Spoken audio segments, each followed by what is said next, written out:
Oke, sambil nunggu yang lain, jadi saya buka dulu. Assalamualaikum warahmatullahi wabarakatuh. Terima kasih teman-teman semua yang sudah hadir pada malam hari ini. Tadi Kak Fasya sudah jelasin room dan segala macamnya. Nah, di sini perkenalkan saya Akbar Aryadi. Jadi di sini di room ini kita akan belajar sedikit mengenai Quality Assurance Engineer atau QA Engineer. Tentu ini berhubungan dengan nanti ke depannya teman-teman mau ingin bekerja di sebagai Quality Assurance Engineer. Oke, sebelum saya mulai, sebelum saya share screen, ini boleh terserah teman-teman nanti kalau mau tanya open mic boleh, chat boleh. Jadi di sini biasanya di awal itu saya tanya dulu dari semua yang join di kelas QA ini, apakah semuanya basicnya itu IT atau ada yang dari non IT? Kalau yang ada dari non IT boleh open mic, boleh chat, boleh wave, apa namanya, wave hand. Kak Triska ya, non IT. Kalau boleh tahu jurusannya apa ya?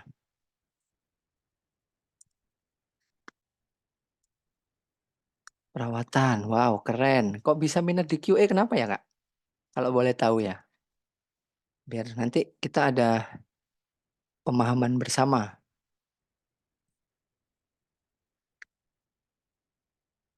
Untuk teman-teman yang lain ini apakah semua dari IT ya?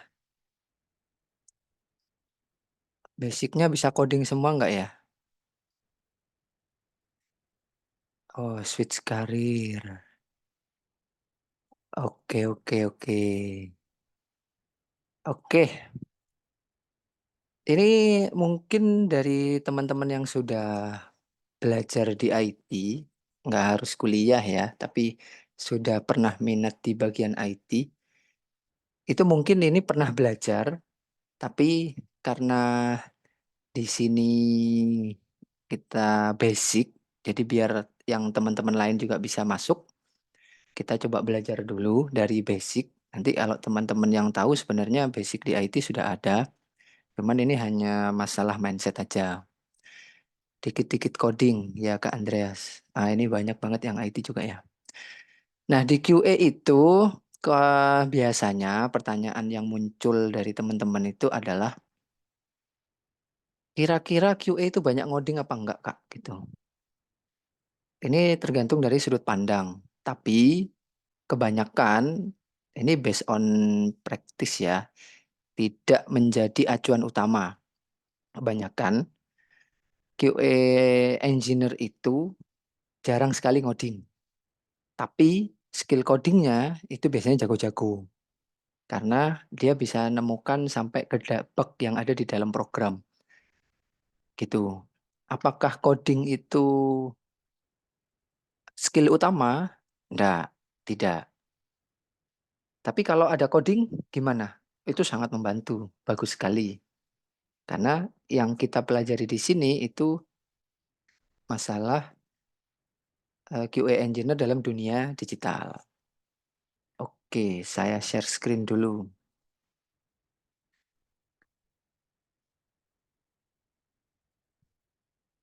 Oke, jadi tadi saya di awal sudah perkenalan. Jadi saya seorang praktisi ya, jadi bukan bukan yang berasal dari akademisi. Memang saya ada kuliah di IT, cuman di QA sendiri saya adalah seorang praktisi, belajar-belajar tentang QA itu sendiri sambil jalan. Nah, saya langsung aja. Sorry, sorry, sorry. Koneksi saya putus tadi. Oke, kita lanjut, kita lanjut. Oke, kelihatan ya. Jadi, saya ulangi lagi ya. Maaf, tadi keputus. Saya Akbar Aryadi. Di sini saya seorang bisa dibilang seorang praktisi. Praktisi dari quality assurance itu sendiri. Nah, basic saya itu memang dari IT, cuman tidak mengarah langsung ke quality assurance. Tapi sejauh pengalaman saya bekerja dan mengerjakan project, itu kebanyakan saya di bagian QA. Walaupun nggak sepenuhnya di QA, ada di analis juga. Nah, ini biar sama pemahamannya, jadi saya terangkan dulu basic dari QA engineer itu apa. Nah, QA engineer itu kepanjangannya adalah quality assurance. Dia adalah seorang engineer di mana sesuai dengan namanya, dia itu adalah quality itu kualitas, assurance itu adalah penjamin atau jaminan.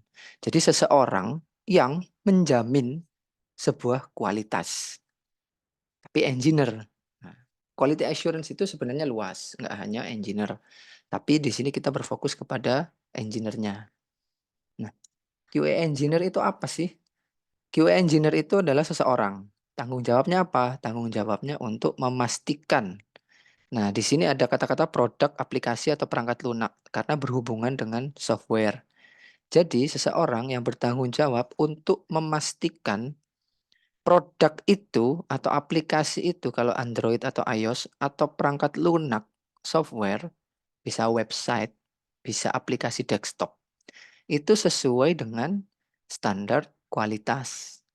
Nah, artinya sebelum QA engineer itu melaksanakan tugasnya, maka diperlukan suatu benda atau parameter yang disebut dengan standar kualitas. Apa itu standar kualitas? Nanti saya jelaskan.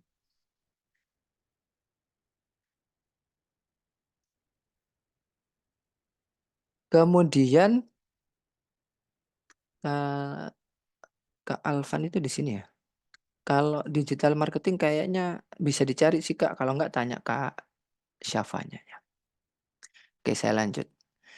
QA engineer itu adalah seseorang yang jadi QA engineer itu bukan hanya penjamin kualitas, tugasnya cuma ngetes-ngetes sana sini testing, enggak. Tapi yang dilakukan seorang QA engineer itu adalah dia juga ikut merancang.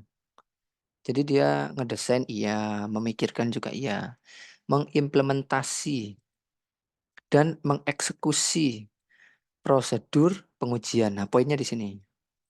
Karena penjamin sebuah kualitas itu harus melakukan yang namanya pengujian, yang tugasnya untuk mengidentifikasi dan melaporkan bug yang mempengaruhi fungsionalitas serta pengalaman pengguna produk.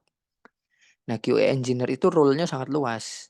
Di sini dia juga memasukkan bug itu nggak cuman ini ya, nggak cuman dari code ya. Misalnya ada code yang kurang, tapi bug itu juga berasal dari fungsi. Misalnya ada tombol tidak bisa diklik, itu juga termasuk bug. Nah, dia tugasnya mengidentifikasi dan report kalau ada bug yang mempengaruhi fungsionalitas serta pengalaman pengguna. Pengalaman pengguna itu sederhananya kalau kita sekarang nyebutnya user experience. Jadi ini adalah user experience. Loh, sampai UX juga, Kak. Bisa jadi, karena seorang QA engineer itu dia juga harus berpikir dari dua sisi. Dia harus berpikir sebagai pengguna, kira-kira kalau saya menggunakan ini orang awam, misalnya dengan batas usia tertentu, apa yang akan dipikirkan bagaimana cara pakainya. Di sisi lain, QA engineer juga berpikiran sebagai developer. Developer itu tim programmer, tim desainer, dan tim-tim yang lain yang membangun atau membuat produk tersebut. Itu sederhananya dari QA engineer. Mungkin kalau ada yang teman-teman sudah dapat, ini refresh ya. Nah, standar kualitas itu sendiri itu sebenarnya ditentukan nanti di awal. Jadi QA engineer itu kalau gampangnya, kalau teman-teman biasa kerja sebuah project, mungkin udah tahu, kalau enggak, sebuah project itu, saya buat aja dah. Sebuah project itu pasti ada yang namanya paling sederhana adalah PM atau project manager. Seorang project manager itu pasti punya tim macam-macam dan isinya leader, leader, leader, banyak leadernya. Contoh, lead programmer, lead analis, lead designer. Itu pun kalau dibutuhkan, tapi kadang ini juga jadi satu orang. Dan ada lagi juga lead QA, kayak gitu. Atau senior QA. Nah, nanti orang-orang ini, jadi project manager, para leader, ini membuat sebuah ide, analisa, dan segala macam. Intinya dia meeting lah, kayak kalau bahasa sederhananya kerja kelompok. Dia akan menghasilkan suatu produk. Jadi yang dihasilkan itu namanya produk. Nah, di sini peran project manager, programmer, analis, desainer, QA itu ikut dari pengembangan produk ini sejak awal sampai rilis. Gitu. Nah, makanya QA itu juga ikut tadi dia merancang. Nah, produk ini supaya diterima oleh user, maka ada standar yang harus dimiliki. Gitu. Nah, standar inilah yang dirumuskan oleh orang-orang tersebut. Maka QA engineer itu nanti tinggal menyesuaikan, oh mintanya aplikasi ini tuh sesuai standar A. Maka dia harus memastikan produk atau aplikasi atau softwarenya itu sesuai standar yang sudah disepakati. Seperti itu. Oke, kita lanjut biar ada gambaran lagi. Development process.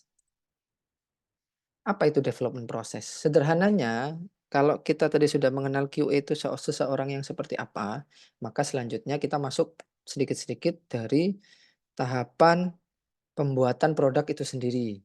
Pertama, bisa disebut development process sebenarnya. Jadi development process itu umumnya adalah serangkaian proses atau metode bagaimana aplikasi itu dibuat sampai tahap awal sampai akhir. Kalau sederhananya awal sampai rilis. Produk itu ide sampai dia siap digunakan.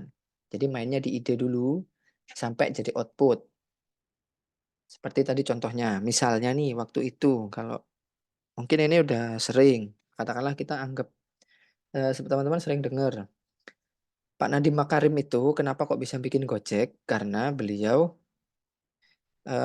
kalau tidak salah sederhananya beliau itu di Jakarta pingin memiliki kendaraan yang bisa gampangannya itu menerobos macet dan bisa berjalan dengan cepat, yang hanya melayani beliau sendiri. Muncullah ide tuh, wah apa ya, apa ya enaknya ya? Oh kalau naik mobil nih masih macet nih di Jakarta. Oh mungkin motor bisa kali ya? Muncullah motor. Terus dia punya ide, akhirnya ngumpulin timnya atau orang-orang teman-temannya atau orang-orang terdekatnya. Jadi teman-teman kalau misalnya punya ide, itu nggak harus seorang project manager, tapi bisa jadi dari bawah. Idenya apa sih? Itu. Oh, ada nih. Kita harus bikin transportasi nih. Kini belum ada nih. Paling ojek ojek pengkolan doang atau taksi-taksi konvensional doang atau ojek konvensional yang mangkal doang. Gimana sih kalau kita misalnya bikin sebuah aplikasi atau layanan dulu deh, jangan aplikasi dulu. Gimana ya supaya punya layanan private tapi menguntungkan banyak orang nih. Muncullah ide untuk bikin layanan jasa antar jemput misalnya. Belum jadi Gojek misalnya. Dia diskusi tuh sama teman-temannya. Gimana ya enaknya? Oh ya pakai pakai ini aja, pakai motor. Motornya itu nanti dari ojek-ojek itu kita kumpulin. Ojek itu biasanya mangkal nih. Nah, kita pakai skema yang sama. Cuman kalau sekarang kan zaman udah digital tuh, misal nih idenya seperti itu. Kita bisa tracking nih. Kita udah sampai mana ini, bener kah tujuannya? Karena mungkin kalau teman-teman pernah dengar itu ada istilahnya pain point kalau dalam bisnis itu. Pain point-nya apa sih? Oh iya, kalau kita naik ojek itu kadang kita nggak tahu nih bener kah Masnya ini atau abangnya ini jalannya sesuai dengan yang dimau dan cepat. Bisa jadi kan diputar-putar dulu biar kelihatan jauh terus dikasih tarif mahal. Oh, banyak tuh pain point-nya. Muncullah ide-ide itu. Gimana caranya punya transportasi yang terpercaya, terjamin, saling percaya antara yang penumpang dengan pengendaranya. Oke, kita kita sepakat bikin itu misalnya nih. Masuklah dia ke ranah desain. Dia mikir tuh mereka, Sekarang itu zamannya digital, tapi kalau kita pakai komputer itu nggak bisa fleksibel nih. Kayak apa dong? Wah, pakai HP. HP adanya apa? Misalnya kita yang sekarang yang paling terkenal tuh 2 sistem operasinya, ada Android, ada iOS. Mereka mikir tuh, "Oh iya kita desain aja di HP ini, di HP ini, coba coba coba coba," akhirnya diimplementasi. Jadilah output dan yang terjadi sekarang dengan Gojek yang segala macam fitur itu tidak hanya satu ide langsung jadi output, tidak. Masuk ke sini, balik lagi balik lagi balik lagi, sampai sekarang. Makanya kalau di Play Store itu ada biasanya update aplikasi, kadang sama developernya dikasih info, kadang tidak. Kalau dikasih info itu paling sering ngasih info itu misalnya WhatsApp, "Oh sekarang ada fitur baru nih." Nah, dia punya ide tuh, itu development proses namanya. Nah kalau produk yang awal, yang belum ada pengembangan dari aplikasi yang sudah ada, maka dia biasanya dari yang tidak ada menjadi ada. Itu dulu yang di-develop sama dia, baru yang lain. Nah, biar ada gambaran itu tadi contoh mengenai ide rancangan desain implementasi, itu kita ada istilah kalau di IT itu udah sering nih, istilah ini dipakai best practice. Ada 2, ada SDLC, ada STLC. Sebenarnya istilahnya macam-macam, cuman yang umum yang mudah dipahami 2 ini. Pertama itu SDLC. SDLC itu apa sih? Software Development Life Cycle. Sesuai dengan namanya, dia siklus hidup bahasanya. Kalau bahasa Indonesia itu siklus hidup pengembangan perangkat lunak. Artinya apa sih? Dia adalah proses yang mengubah dari sistem dan model digunakan untuk pengembangan. Maksudnya apa? Dia untuk membuat sebuah aplikasi atau software atau perangkat lunak itu perlu step by step. Contoh tadi kita punya ide, kemudian dirancang, kemudian didesain, kemudian di-develop, rilis, dan segala macam. Nah, itu ada tahapannya. Bukan berarti kita punya ide sekarang langsung bikin, punya ide langsung bikin. Efeknya apa? Kalau punya ide langsung bikin tanpa ada diskusi, efeknya adalah aplikasinya itu atau softwarenya itu tidak akan matang. Kenapa? Karena kita asal punya ide, kasih ide, kasih ide, kasih. Mungkin idenya bagus, bisa dipakai. Wah, mutakhir deh aplikasinya, canggih. Pada zaman ini nggak ada loh yang secanggih itu. Tapi fungsinya nggak ada yang mau make, percuma dibikin. Nah, itu juga pertimbangan. Bukan berarti aplikasi jadi bisnis ya, tapi paling tidak dari segi kegunaan itu juga perlu. Sehingga mereka ketika development itu dilakukan, perlu penyeimbang yang namanya software testing life cycle. Sama, tidak ada bedanya, hanya saja kalau develop itu kita buat atau mengembangkan. Jadi pilihannya 2, kalau belum ada artinya kita create, develop juga namanya. Kalau sudah ada mau diperbaiki atau dibagusin lagi, itu juga develop namanya. Nah, sandingnya, temennya itu adalah testing. Di mana sama seperti SDLC, SDLC itu hanya saja bedanya dia punya proses pengujian yang sistematis dan terencana. Sebenarnya mirip, nggak ada bedanya, cuman yang satu pengembangan, yang satu pengujian. Kenapa sih harus diuji? Karena aplikasi itu kalau tidak diuji, bagaimana kita tahu di situ kekurangannya apa? Nah, kalau teman-teman di sini ada yang pernah jadi programmer atau sekarang suka ngoding dan berhubungan dengan orang lain, saya pun sama dulu itu. Kalau kita membuat sebuah aplikasi atau software, kita sebagai developer, karena kita di bagian SDLC ini, maka mindset kita adalah apa yang saya buat adalah sesuai request, sesuai instruksi, di mana itu tidak mungkin ada kesalahan. Biasanya begitu. Itu tidak salah, hanya kurang tepat saja. Nah, bagaimana harusnya? Nah, nanti coba bisa kita bahas. Oke. Nah, ini tadi ada SDLC sama STLC. Sama-sama 6 proses, hanya saja bedanya di apa sih? Oke. Kita mulai dari SDLC, karena dia key-nya, kuncinya adalah di D, sedangkan ini kuncinya di T. Ini artinya develop, pengembangan lah kita ngomong. Dimulai dari requirement gathering. Apa sih requirement gathering? Requirement itu kebutuhan. Jadi kita harus ngumpulin kebutuhan dulu di awal. Contoh kalau saya contohkan tadi Gojek Pak Nadiem Makarim.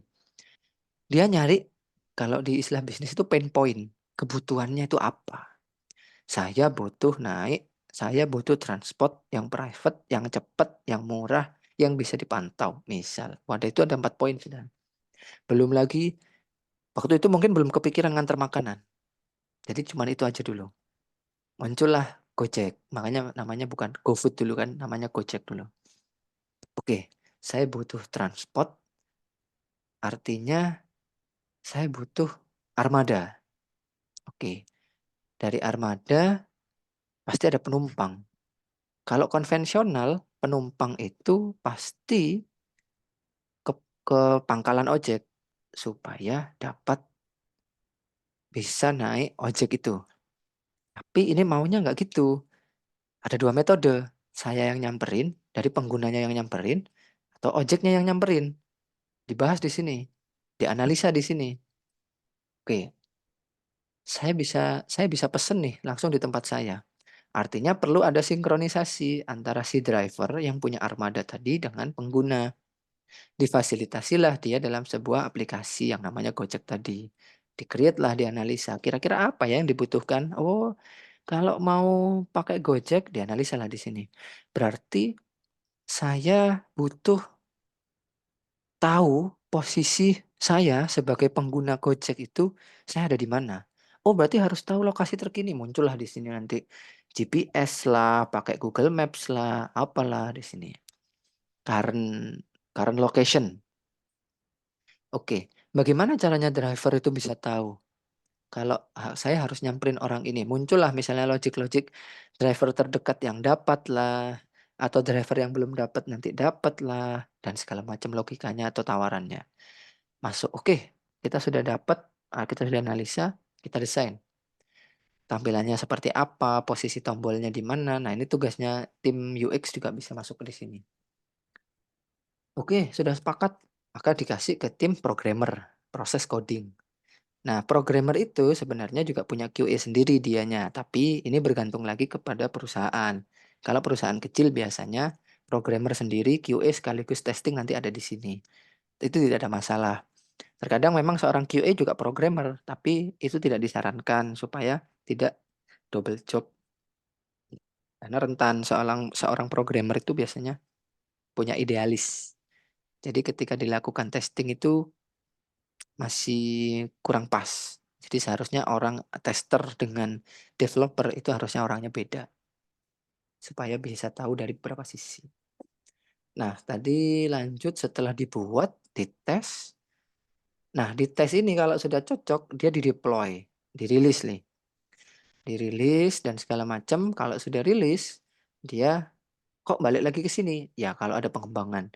Gojek satu cycle. Kenapa kok cuman ojek? Kita nganter makan dua dong, pesan makan. Makan itu apa? Kita sudah punya armada, kita sudah punya pengguna, tapi makan artinya kita harus sambungin nih sama warung-warungnya. Punya lagi entitas ketiga, namanya penjual, penjual makanan, penjual food, beverage, and so on, apapun itu. Bikin lagi di sini, kira-kira apa yang dibutuhkan, dianalisa, didesain, prosesnya diulangi. Oke, cocok, masuk, dan seterusnya. Nah, itu kalau di bagian develop. Tentu ada tim QA di sini. Nah, ini linear dengan apa yang dilakukan tim tester.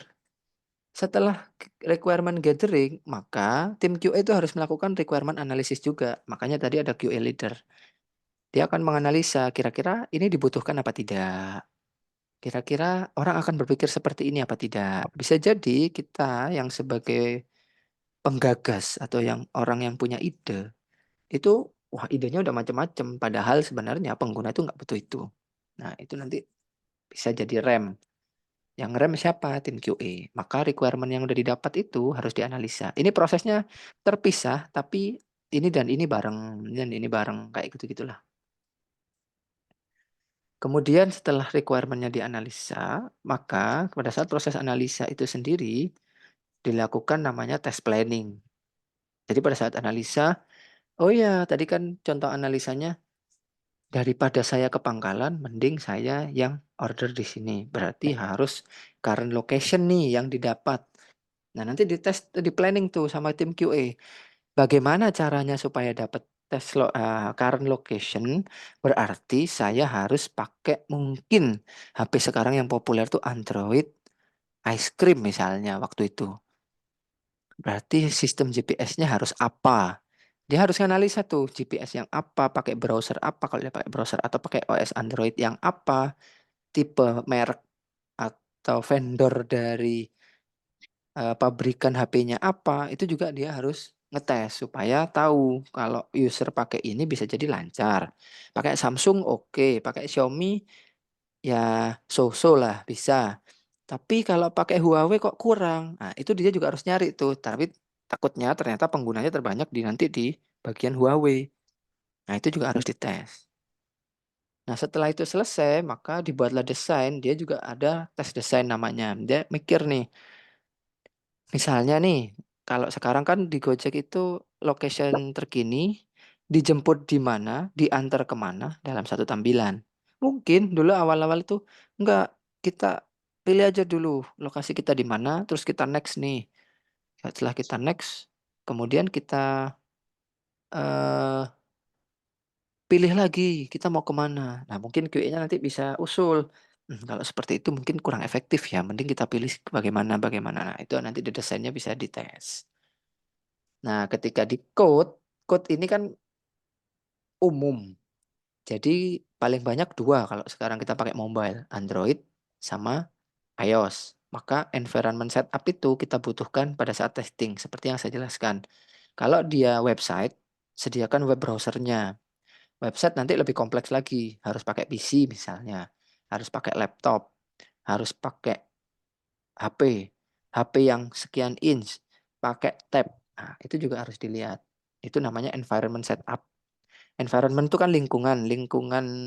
Lingkungan itu yang dimaksud adalah di mana aplikasi itu akan ditanam dan dijalankan. Itu namanya environment. Nah, kemudian pada saat testing aplikasi itu dijalankan, QA juga melakukan eksekusi dari tes yang sudah di-planningkan tadi. Cocok apa tidak, benar nggak jalan di Android, bisa pakai iOS tidak, kalau pakai Samsung bagaimana, kalau pakai Huawei gimana. Itu sedetail mungkin, semakin detail semakin bagus kalau memang kita maunya aplikasi kita dikenal luas. Tapi kalau simpel-simpel aja ya nggak usah terlalu ribet juga nggak masalah kalau buat tes-tesan. Nah, kemudian sampailah ketika deployment itu ada namanya test closure. Test closure ini biasanya dia reporting. Dari testing yang sudah kami lakukan, dia jelasin tuh apa, resultnya bagaimana, advice-nya seperti apa. Itu nanti juga ada. Jadi dari tim QA itu pandangannya itu seperti apa gitu. Itu ada. Nah, itu namanya test closure. Oke, sedikit lagi. Kalau ada yang mau tanya, mungkin bisa disimpan habis ini langsung tanya. Nah, STLC tadi atau software testing life cycle tadi dia mengacu kepada tahap-tahap yang spesifik dalam proses pengujian untuk memastikan dari kualitas produk itu sendiri. Itu. Ketika namanya quality assurance berarti tidak jauh-jauh dari masalah kualitas atas produk, di mana kualitas dari produk itu kita akan melakukan, kita tahu kualitas dari sebuah produk itu bagaimana caranya? Dengan proses pengujian, diuji. Supaya kita tahu skill kita sampai mana, maka ada ujian. Kalau yang sekolah atau kuliah, supaya pelajaran yang sudah yang diberikan guru atau dosen atau mata kuliah yang sudah disampaikan itu masuk atau kita pahami, ada kuis, ada praktikum, ada praktek, ada UTS, UAS dan segala macam. Nah, itu juga sama. Supaya kita tahu kualitas software kita itu sampai mana, perlu yang namanya diuji. Oke, tahapan STLC memiliki kaitan. Nah, itu tadi tahapan secara STLC-nya, ini lebih umumnya. Ini lebih ke arah mindset-nya. Jadi yang dari STLC atau seorang QA itu, dia harus tahu entry kriteria. Entry kriteria itu gini maksudnya. Di awal kita itu harus tahu kira-kira ketentuan apa sih yang harus kita penuhi sebelum ujian itu dimulai. Maksudnya ujian dimulai itu kita sudah melakukan planning pengujian terhadap software itu dengan metode A, B, C, D, E dengan langkah-langkah skenario begini, begini, begini punya 5, 10 skenario misalnya. Tapi kita juga harus tahu tuh, untuk melakukan pengujian, untuk melancarkan skenario A, B, C, maka kita harus tahu ketentuan yang harus dipenuhi. Contoh, saya pengen nguji dia jalan tidak loginnya. Maka loginnya itu harus diuji dengan cara kita menyediakan environment Android misalnya. Seperti itu. Oke, Android yang kap berapa? Lollipop misalnya. Nah, itu juga harus tahu. Jadi software itu di-develop di mana, kita juga harus tahu. Karena di awal itu si tim kita harus sepakat dulu. Contoh sederhananya, saya balik lagi ke sini sedikit. Coding di Android itu dilakukan di OS yang Lollipop App. Sebelum itu tidak support misalnya. Kemudian pada saat eksekusi testing atau environment setup, itu tim QA melakukan di ice cream. Ya nggak nyambung dong. Karena mintanya Lollipop App. Tapi ngujinya di ice cream. Nggak masuk. Jadi hasilnya adalah fail. Kenapa? Environment-nya nggak cocok. Iya, karena dibuatnya tidak di situ. Nah, itu yang dimaksud dengan entry kriteria. Kita harus tahu itu mau diuji di mana dan Mana ronde di depan? Depan. oke. Yang kedua itu karena ada entry pasti ada exit. Exit kriteria itu apa? Dia mendefinisikan ketentuan yang harus selesai sebelum menyelesaikan pengujian. Pengujian sebuah software itu dikatakan lulus ketika apa? Nah, itu jangan sampai ditentukan setelah ujiannya selesai. Contoh, misal ada ujian sekolah, Nasi di freezer loh. kamu dinyatakan lulus jika nilaimu 80, itu kita tahu di depan. Jadi kita tahu nih, oh nanti kalau pada saat ujian ini saya harus dapat nilai 80 ke atas. 90, 100 misalnya. Itu kita sudah tahu di depan. Jangan sampai kita tahu standarnya ini tadi, saya sudah ujian, sudah selesai, nilai kamu berapa? 87. Oh standarnya 90, kita nggak tahu. Itu juga nggak baik. Karena kita tidak tahu targetnya seperti apa. Kurang lebih exit itu seperti itu. Sederhananya. Kemudian ada activities. Activities itu ya saya jelasin tadi skenarionya apa. Kalau mungkin cara cara gampangnya itu ada yang di, step by step atau skenario atau flowchart boleh. Yang penting urutannya mau Oh, seperti apa. coba lu. Yang terakhir itu ada deliverable. Jadi keinginnya itu targetnya apa sih yang dihasilkan setelah ujian itu selesai. Aplikasinya bisa jalan, login berhasil, and so on, and so on. Itu juga harus didefinisikan. Sehingga QA engineer yang akan melakukan tahapan STLC atau kita sebagai QA engineer yang melakukan testing, itu kita itu tidak asal ngetes, tidak ngawur, tapi tahu ini testing ini arahnya mau kemana. Sehingga didapatkan hal-hal yang seperti apa. Itu nanti juga membantu teman-teman misalnya dalam proses pengujian itu yang diharapkan itu A, B, C. Ternyata dalam proses A, B, C itu nanti menemukan bug ini, bug satu, bug 2, bug 3. Itu bisa jadi. Jadi untuk mencapai standar yang seperti ini aja itu masih banyak rintangannya loh, masih banyak yang kurang. Ini perlu diperbaiki. Bagaimana kalau pengembangannya? Nah, kayak begitu-begitu.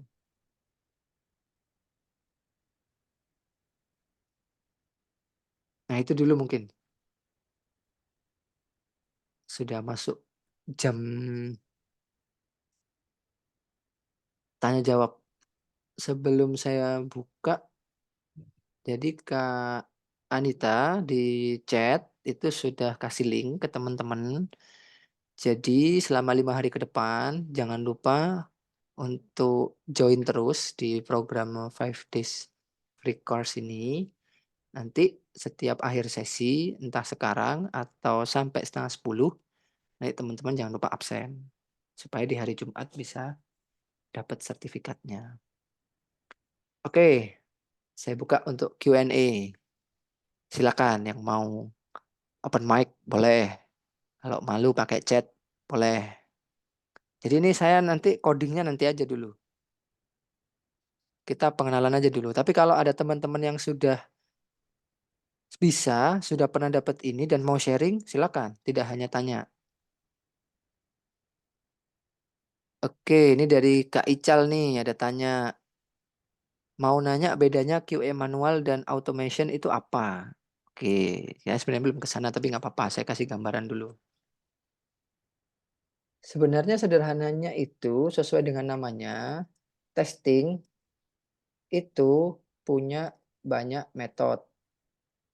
Sederhananya 2 metode besar, ada manual, ada auto, begitu. Sesuai dengan namanya, manual ya manual, auto ya auto. Hanya saja manual itu biasanya cenderung kepada dilakukan step by step satu-satu tanpa menggunakan tools. Jadi tidak ada tools. Murni hanya QA engineer-nya sendiri atau testernya sendiri yang melakukan. Misal yang memikirkan klik button, input username, itu maksudnya kita ngetes sendiri cara inputnya gimana, bisa nggak buttonnya diklik, ada error message-nya apa tidak, seperti itu. Tapi kalau yang automation, paling dasar yang bisa dilihat itu adalah pakai tools. Jadi sekarang jadi QA engineer itu nggak susah, nggak usah pakai manual. Tapi kalau mau pakai manual tergantung segmen teman-temannya, software-nya itu mau seperti apa. Kalau pakai tools itu kita bisa melakukan otomasi dalam testing. Contoh kita pengen ngetes namanya, contoh lah misalnya login proses. Nah, kalau pakai manual ya artinya kita masukkan username sendiri, ini sendiri, dan segala macam. Nah, di tools itu biasanya tools itu dia ada penawaran, find bug easily misalnya. Jadi nggak cuma dibantu untuk input username, klik button, tapi juga selama nginput username itu kalau aku coba-coba begini itu menemukan bug loh. Nah, itu biasanya di tools itu penawaran seperti itu. Kita tinggal tulis skenarionya aja sih biasanya. Gitu sih Kak Ical, mungkin bisa menjawab sambil nunggu respon dari Kak Ical. Kak Rizal, maaf Kak masih bingung bedanya entry dengan exit. Oke, saya kasih contoh. Sesuai namanya, ada entry, ada exit.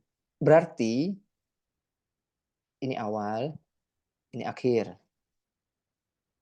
Maksudnya gimana? Paling gampang. Harusnya 2 parameter ini itu ditentukan pada saat, eee, bisa dibilang requirement gathering, bisa dibilang analisis. Biasanya sih kalau teman-teman, eee, kalau dalam tim itu bahasanya kayak brainstorming atau discussion. Nah, itu nanti pasti akan menemukan target dari apps itu apa.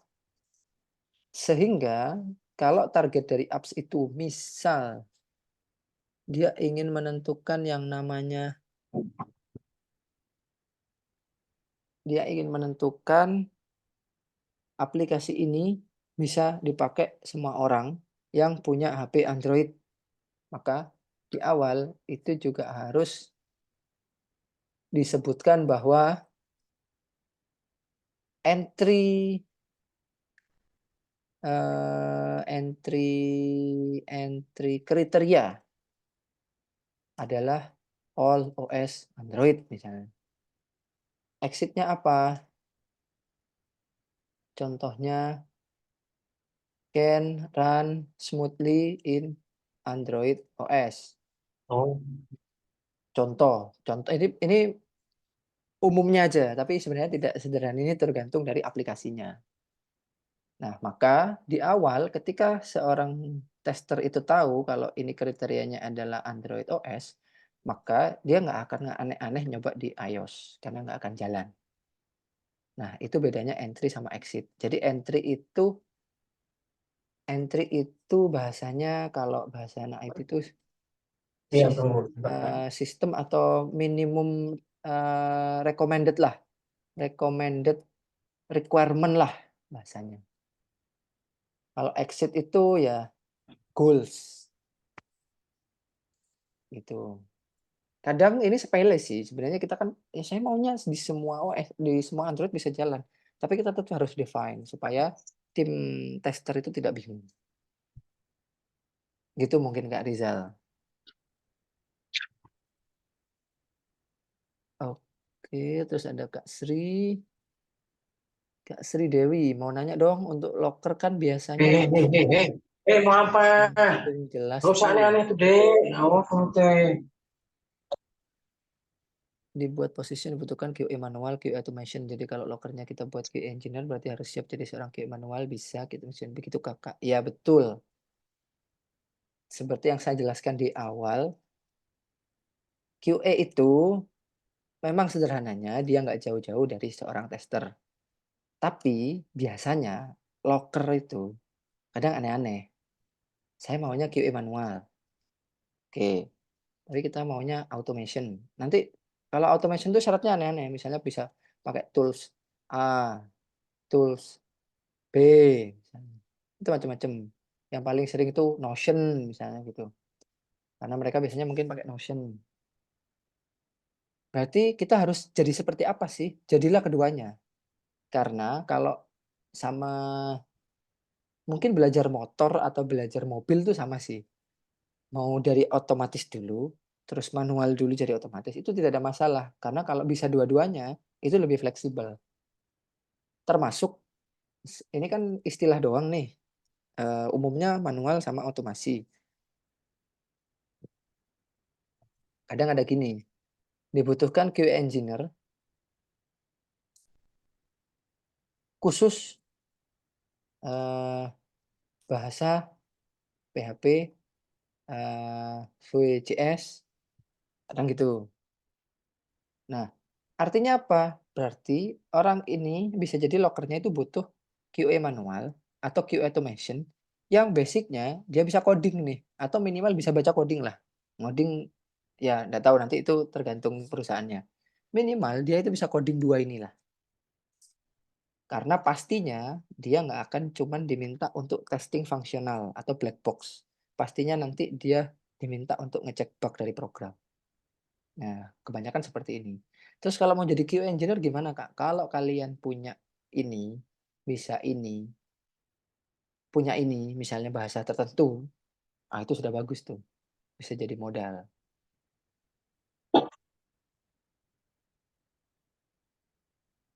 Sorry Kak Anita, ingetin lagi ya, nanti jangan lupa absen teman-teman. Oke, kemudian Kak Ical ada feedback nih. Tapi kalau automation buat QA itu toolsnya pakai apa ya biasanya? Biasanya yang paling sering itu yang terkenal itu Notion.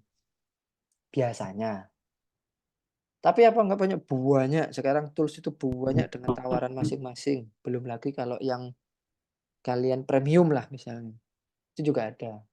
Terus harus pakai yang mana, Kak? Nah, gini. Pakai yang mana itu preferensi. Contoh misalnya. Kalian lebih prefer mana? Naik motor Honda atau naik motor Yamaha misalnya? Saya suka Honda karena A, B, C, D, E. Oke. Saya suka Yamaha karena ini. Oke. Mana yang benar? Tidak ada yang benar, tidak ada yang salah. Semua berdasarkan fitur dan kegunaan masing-masing. Nah, pinternya mereka tools-tools QA automation itu, mereka itu kadang tidak menyediakan paket lengkap di satu aplikasi. Jadi kita harus kadang pakai dua, atau bahkan kita beli premiumnya. Kayak gitu biasanya. Dan kalau kalian cari di Google itu banyak. Yang free-free itu banyak. Jadi bisa dicari, bisa dicoba. Apalagi kalau kalian Tunggu ya, misalnya, Mas. eh, kalau misalnya Sabar, kalian tidak sabar punya ya. hosting untuk, misalnya nih, kalian pengen jadi QA engineer, tapi tidak punya yang namanya produk untuk dites.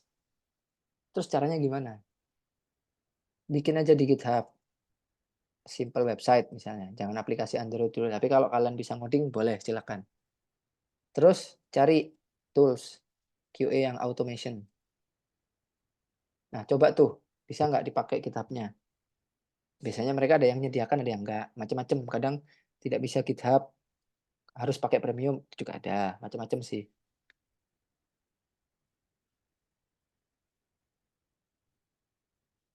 Sorry, ini apa ya? Oh, ini reply.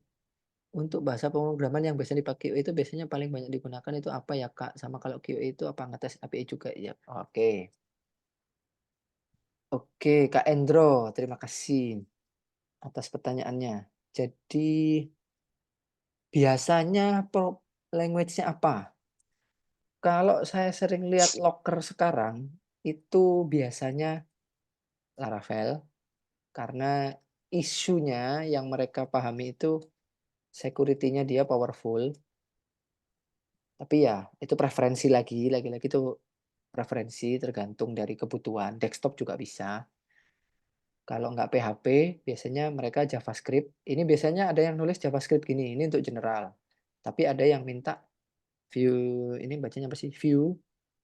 Terus yang paling sering dan umum. Nih. Tapi akhir-akhir ini tuh juga banyak tuh yang minta Golang. Tapi ini nggak usah lah. Yang kalian bisa cari misalnya PHP, JavaScript, general, view inilah. Terus saya harus belajar yang mana, Kak?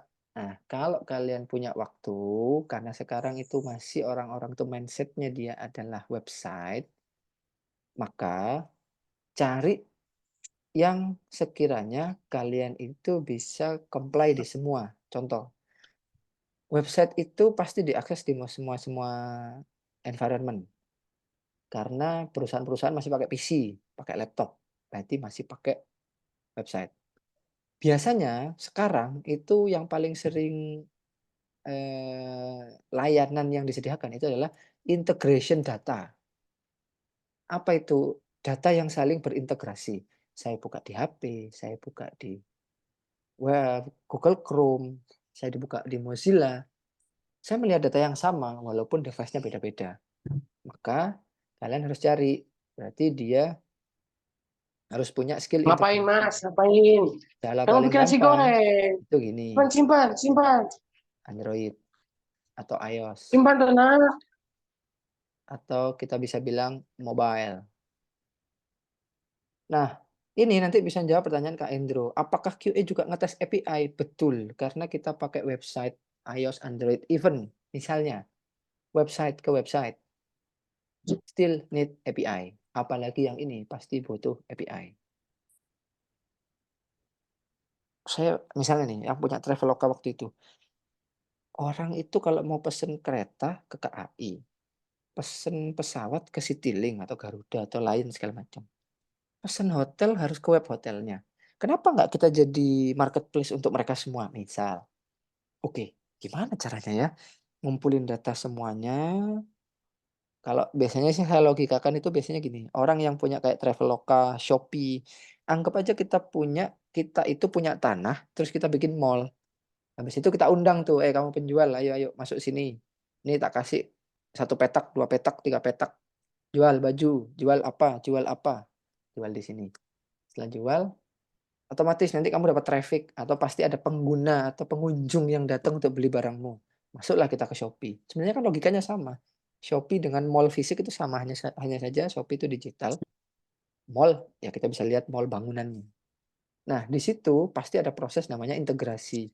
Integrasi paling secure dan paling aman dan paling mudah, cepat pula, itu pasti API. Jadi Kak Endro, QA itu kalau sudah punya ini bisa API, wah itu juga powerful pasti. Pasti diminati tuh. Kak Riza lagi, mau tanya lagi paradigma apa yang harus dibentuk? Nah, ini seru nih. Biasanya saya bilang gini, QA engineer. QA engineer itu kita udah ngomong nih, Bentar. orang apa, orang ini, orang itu. Nah, apa sih modal utama seorang QA engineer? Kalau yang sering tanya ke saya terus saya jawab itu biasanya gini. Modal utama QA engineer itu bukanlah coding, bukan. No. Kalau bagi saya tapi kalau teman-teman boleh silakan. Ini nyoretnya yang mana ya? Biar keren. Sorry, bukan coding. Tapi itu apa? Mindset, pola pikir, atau kalau bahasanya Kak Rizal tadi paradigma.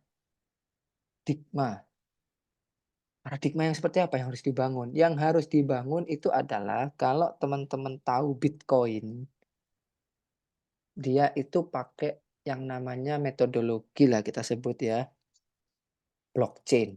Wah, ini pasti udah terkenal nih. Kalau di dunia industri, perusahaan, blockchain itu apa? Traceability. Traceability itu apa? Ini kan asalnya dari trace. Trace itu artinya diurutkan, dicari, ditelaah, trace. Ability itu menjadikan kata-kata trace tadi menjadi sebuah sifat. Artinya dia bisa, kalau bahasanya tertelusur, mulai dari hulu ke hilir atau dari awal ke akhir. Itu bisa dilacak. Nah, hubungannya sama QA apa, Kak?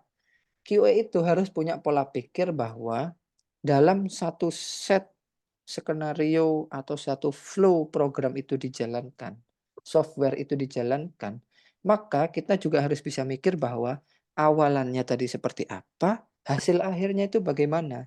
Contoh, kalau saya buka form login-nya Instagram, saya masukkan username, saya masukkan password, kemudian saya login, maka umumnya adalah saya masuk pertama bisa jadi masuk dashboard, kedua bisa jadi masuk profil. Nggak mungkin tiba-tiba kita pertama kali login, loginnya A, masuknya ke user B, tombol search pula. Nggak masuk akal. Jadi secara urutan ini nggak sistematis, nggak benar. Nah, mindset QA itu adalah sederhananya gini, auditor itu mindsetnya. Bukan mencari-cari kesalahan.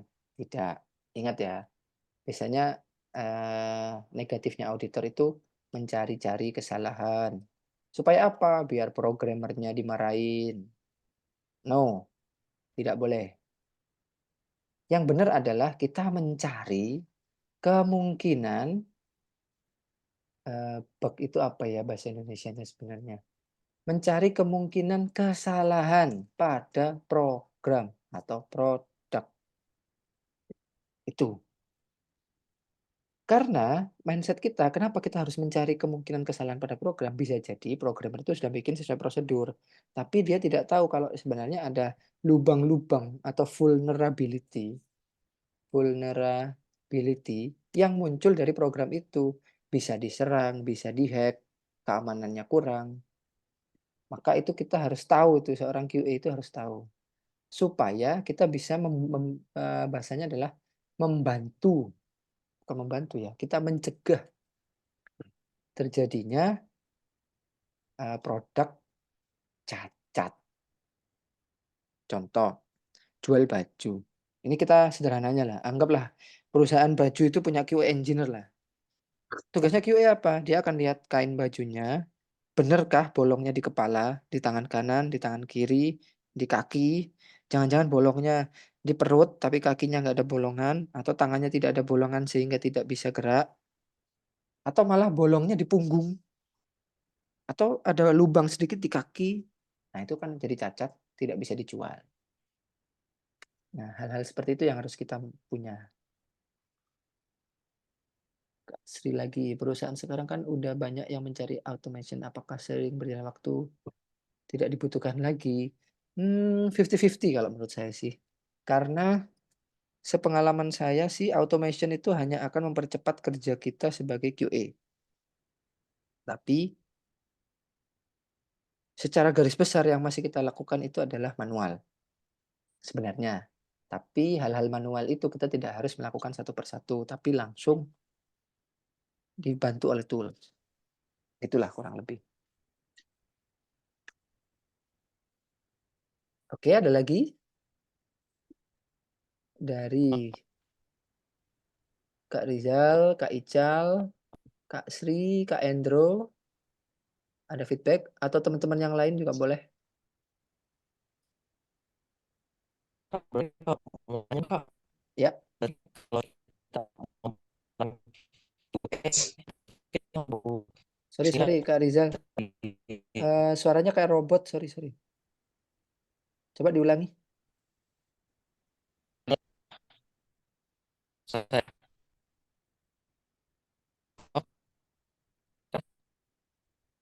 Ini yang ngomong Kak Ical ya? Boleh, silakan.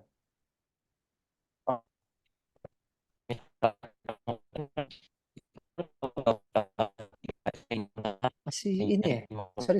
Ini nggak jelas ya? Apa punyaku ya? Enggak sih, tapi harusnya.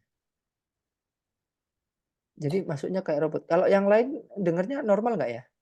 Oh ya betul, berarti sama-sama nggak jelas. Mungkin mikrofonnya Kak Ical mungkin. Ada intermittent.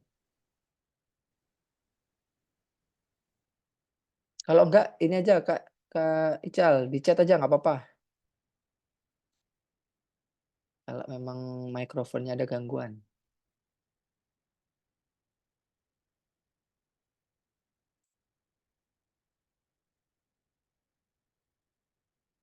Kemarin ada yang tanya ke saya sambil nunggu Kak Ical ini ya, ngechat ya. Kemarin tuh ada yang tanya lagi juga. Saya tuh jadi QA engineer tuh pengennya nggak pengen ngoding sebenarnya katanya. Ya rata-rata sih orang QA engineer itu males ngoding sih saya bilang. Tapi bukan berarti males ngoding itu nggak bisa ngoding gitu saya bilang. Karena nggak tahu ini benar apa nggak ya, pepatah atau bukan gitu. Justru dari orang-orang malas itu keluarlah ide-ide cemerlang katanya. Ya bolehlah, paling nggak ada kegunaan gitu. Cuman nggak masalah sih. Dalam artian selama kita masih punya ide, itu lebih bagus, nggak ada masalah. Nah itu untuk QA engineer. Nah, lebih capek ngoding katanya. Ya rata-rata begitu sih. Tapi paham coding, nah itu yang penting. Kan bahasanya gini, coding itu kan sebuah language tuh, sebuah bahasa. Jadi kenapa code itu bisa dikenali oleh mesin, laptop itu mesin ya, HP itu mesin dan segala macam itu mesin. Karena dia punya namanya language atau bahasa. Gimana caranya orang berkomunikasi supaya nyambung? Berarti bahasanya harus sama. Nah terus kalau bahasanya nggak sama gimana? Pasti nggak nyambung. Gimana caranya supaya bahasanya sama? Maka kita juga harus belajar yang namanya coding. Supaya kalau developernya itu seorang developer JavaScript, tapi kita tidak bisa JavaScript, ya sama aja kita nggak akan paham dia bikin apa sih sebenarnya ini. Paling kita cuma bisa mengkritisi yang namanya tampilannya doang. Tapi kalau kita, oh saya paham nih JavaScript nih misalnya. Dia misalnya ada, kalau yang pernah belajar IT itu ada misalnya cons ABC sama dengan 10. Oh, cons itu apa? Dia konstanta, pengen mendeklarasikan variabel ABC. Oh, dia pengen nyimpen tuh di sebuah gelas lah kita ngomong katakanlah gelas yang namanya ABC dengan value sebanyak 10. Katakanlah begitu. Sampai codingnya ribuan, ratusan atau segala macam. Terus ketemu tuh, oh ini kok begini ya code-nya. Nah, kenapa kita bisa tahu kenapa kok code-nya begini, kenapa kok harusnya bisa lebih efektif dengan seperti ini? Karena kita punya bahasa yang sama. Nah, itulah pentingnya coding. Even kita males ngoding lah kita ngomong. Itu juga nggak apa-apa. Kak Ical tadi bertanya, berarti QA itu kita harus lihat UI-nya dulu ya. Biasanya sih begitu. Jadi sederhananya itu QA itu kalau tahapannya tuh gini biasanya nih. Banyak catatannya asik nih. PM itu punya tim tadi ya, project manager ya. Terus bawahnya itu misalnya ada leadernya QA. Maka leader QA itu nggak mungkin satu orang kecuali perusahaannya kecil. Ya terpaksa dia jadi leader, dia juga jadi tester. Maka di bawah itu ada namanya QA engineer atau tester. Biasanya ini lebih dari satu orang dengan model fungsi yang sama. Nah, berarti kita tuh harus lihat UI-nya dulu ya. Ya, kalau Anda seorang QA engineer atau tester yang tugasnya adalah testing UI dan fungsional. Maka harus lihat UI-nya. Nah, emang ada lagi job yang lain? Ada. Dari awal dia habis ikut analisa program, kemudian dia harus lihat fungsinya. Misal, desainer tuh belum selesai nih, tim desainer tuh belum selesai bikin, kalau website itu namanya kan CSS ya, belum selesai nih CSS-nya. Tapi yang programmernya itu PHP-nya udah jadi. Terus gimana? Nggak apa-apa deh, kita coba tes dulu PHP-nya. Berarti yang dites itu bukan UI-nya, karena UI nggak ada. Ini UI belum ready nih misalnya. Terus PHP-nya yang dites itu apa? Function. Function apa? Contoh paling sederhana, login. Benarkah kamu punya username, kamu punya password, atau ada fitur lain, remember me, atau forgot password, atau register if you don't have an account misalnya. Kalau saya klik login, jalan nggak? Jalan. Oh, masuk ke sini, masuk ke sini. Itu juga nggak apa-apa. Artinya kita nggak harus lihat UI-nya. Tapi bisa jadi kan UI-nya tuh jelek banget tuh kalau belum ada CSS-nya tuh. Jadi kayak kerangka manusia jalan tanpa ada kulit. Gitu. Manual QA.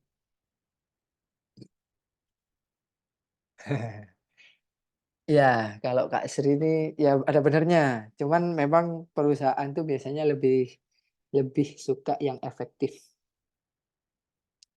Kalau manual itu dianggap lama. Padahal mungkin kalau proses manual itu bisa lebih efektif. Tapi ya bergantung lagi di perusahaannya.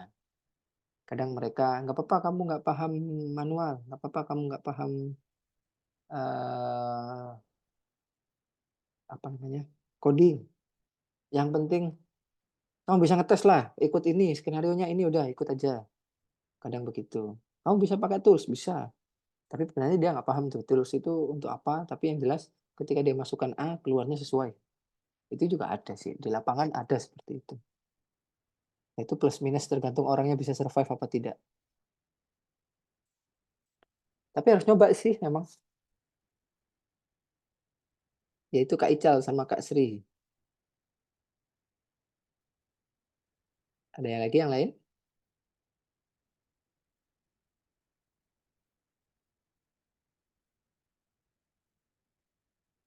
Saya kasih bocoran sedikit. Besok kita ke SQA, Software Quality Assurance.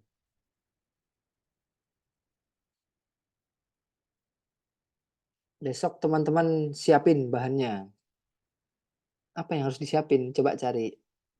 QA ini tadi sudah saya kenalin nih. QA Engineer itu apa? Tugasnya apa?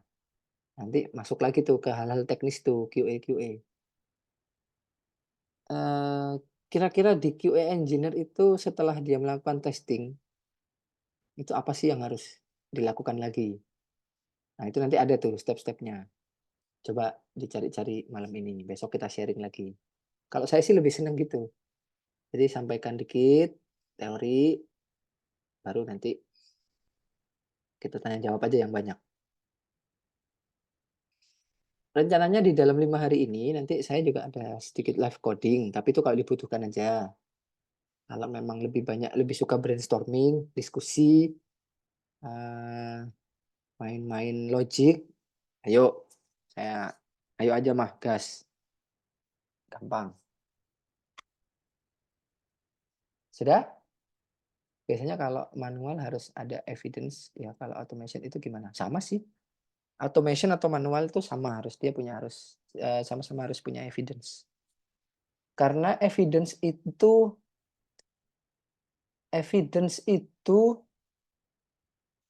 salah satu hal yang sangat penting bagi seorang tester.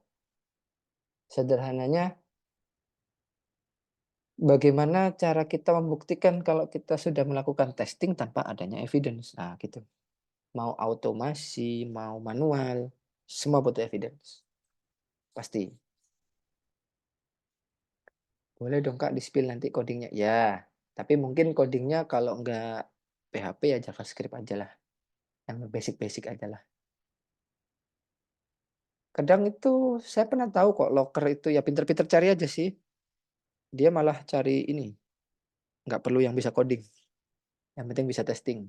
Ada. Tapi sekarang memang rata-rata maunya yang komplit. Gak apa-apa, itu tantangan. Semakin banyak skill kita itu semakin bagus sebenarnya. Kita bisa kemana-mana. Di jam berapa ini? Wih, gak kerasa ya. Udah jam 9.15. Mungkin itu dulu. Besok coba kita join lagi. Kita join lagi semua di sini, balik lagi sama saya.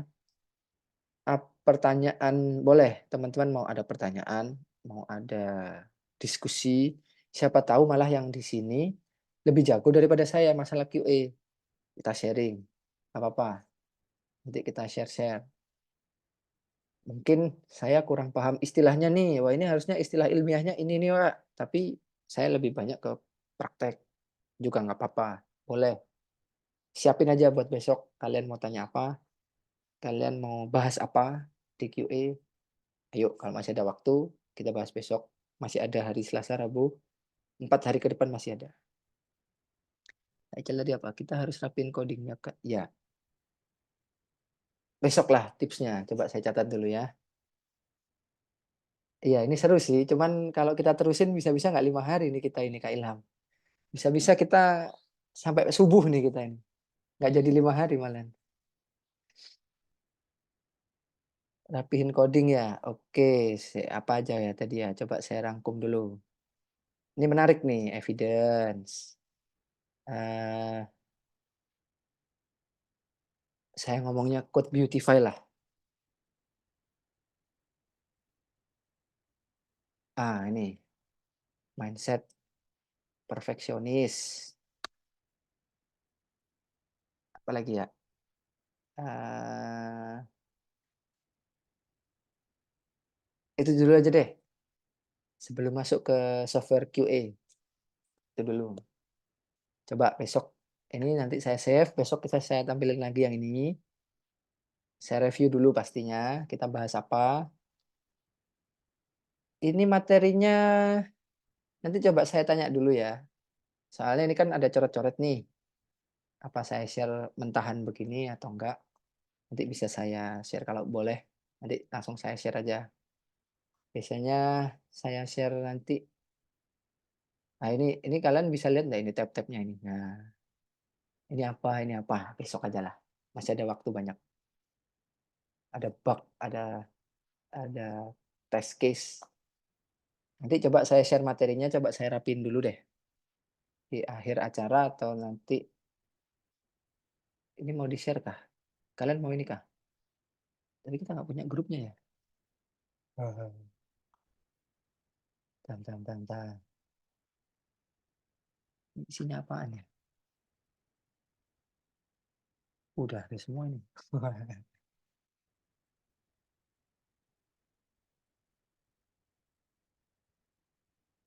Coba sih.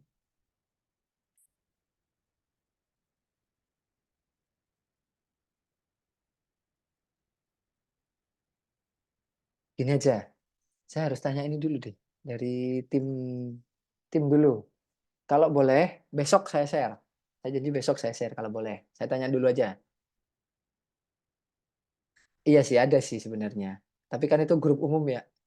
Kalau di Telegram atau Discord. Kayaknya boleh aja sih. Masa nggak boleh ya?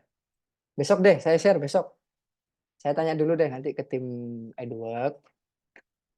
Nanti saya share. Kalau kemarin yang saya share itu ini sih dokumen 2 ini. Kalau PPT-nya enggak. Coba saya tanya dulu ya. Nggak apa-apa ya. Iya betul itu yang umum bukan yang kita. Nah itu masalahnya. Nanti mereka di-share, ini apaan nih? Ini apa ini nggak cocok. Oke, kalau gitu, oh ya jangan lupa itu tadi absennya sampai jam berapa tadi? Coba saya lihat lagi. Sampai jam 21.30. Jadi teman-teman yang sudah di-share oleh Kak Anita, itu di chat itu ada presensi 5 days free course. Diklik, pastikan identitasnya konsisten dari hari ini sampai hari Jumat. Dan jangan lupa absen sebelum 21.30. Besok kalau misalnya mau absen, misalnya Kak Anita udah share nih jam 8:30, boleh. Silakan. Sekarang itu hari pertama sih. Kalau week apa ini Kak? Absennya ini masuk week berapa ya? Bentar. Coba saya lihat dulu.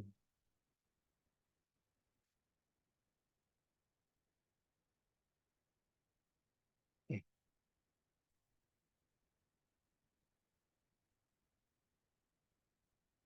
Nama lengkap, nomor telepon, email, kelas yang dipilih, periode.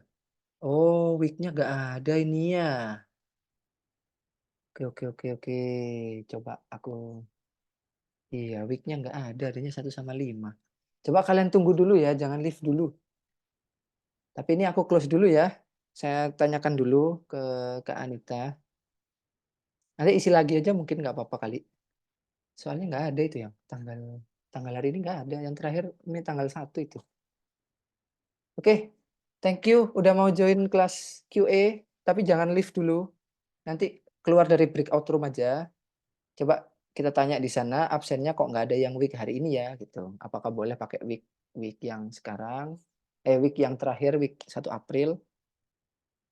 Itu dulu kita bisa keluar dulu dari breakout room QA ini. Kita lanjut besok. Jangan lupa kalau ada pertanyaan atau mau discuss, yuk itu kita discuss besok. Oke, terima kasih teman-teman. Selamat malam. Saya izin matikan screen sharing sama recordingnya ya. Thank you. Assalamualaikum warahmatullahi wabarakatuh.